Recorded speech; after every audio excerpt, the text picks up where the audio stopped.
धाराशिव जिल्ह्यात झाला. त्याच्यावर गुन्हे का दाखल आपण करत नाही? सगळ्या पूर्ण धाराशिव जिल्ह्यातील शेतकऱ्यांना प्रश्न विचारलाय. अनेक निवेदन तुमच्याकडे केलेली आहेत, गुन्हे दाखल करावा. का गुन्हे दाखल करावे आणि किती वेळात गुन्हे दाखल करावे? त्याला दोन प्रश्न आहे. त्यांनी गुन्हे दाखल करण्याचा प्रश्न राहत आहे. दुसरा प्रश्न असा आहे की ज्याच्यावरती आरोप आहे इतर 15 अधिकारी निलंबित झालेत, मात्र ज्यांच्या सहाय्याने सगळी बिलं निघाली म्हणजे त्याचे चार्ज होता त्या आसलकर यांच्यावर मात्र कुठलीच प्रशासनानं कारवाई केलेली नाही, फक्त त्यांची चौकशी लावली. हे जे काही झालेले आहे खूप दुर्दैवी गोष्टी आहे आपल्या धाराशिव जिल्ह्यासाठी पण. आणि याच्यामध्ये आता 14 अधिकारी निलंबन झालेली आहे. सो याच्या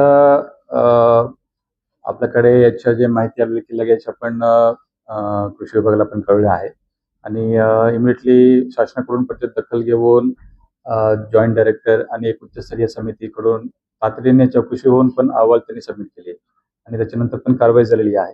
आणि जे काही निविष्ठमध्ये असं केलेली आहे ते व्हायला नको होता.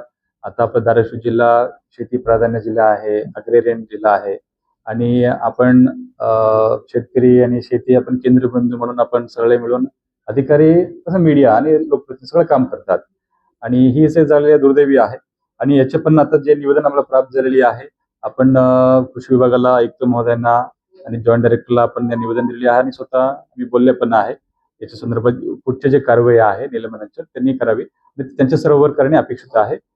शेवटी एक सगळे क्लास 1 ऑफिसर्स आहे याच्यासाठी पुढचे जे फौजदारी प्रक्रिया जे काही आहे ते नियुक्ती प्राधिकाऱ्याकडूनच त्याचं हे आली पाहिजे.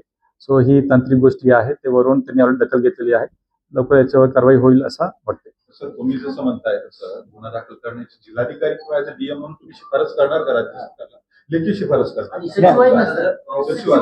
याच्यामध्ये हो नाही याच्यामध्ये आता नियुक्ती असताना शासकीय अधिकाऱ्याला प्रोटेक्टच करणार ना सर? बरोबर.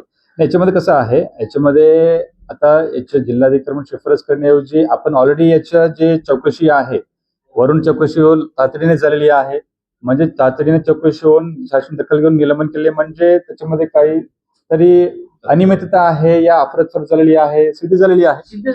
तर पुढची कारवाई ते शासनाकडून करण्यात येईल आणि तसं आपण आमच्याकडे निवेदन आलेली आहे आम्ही ते शासनाला फॉरवर्ड केलेली आहे.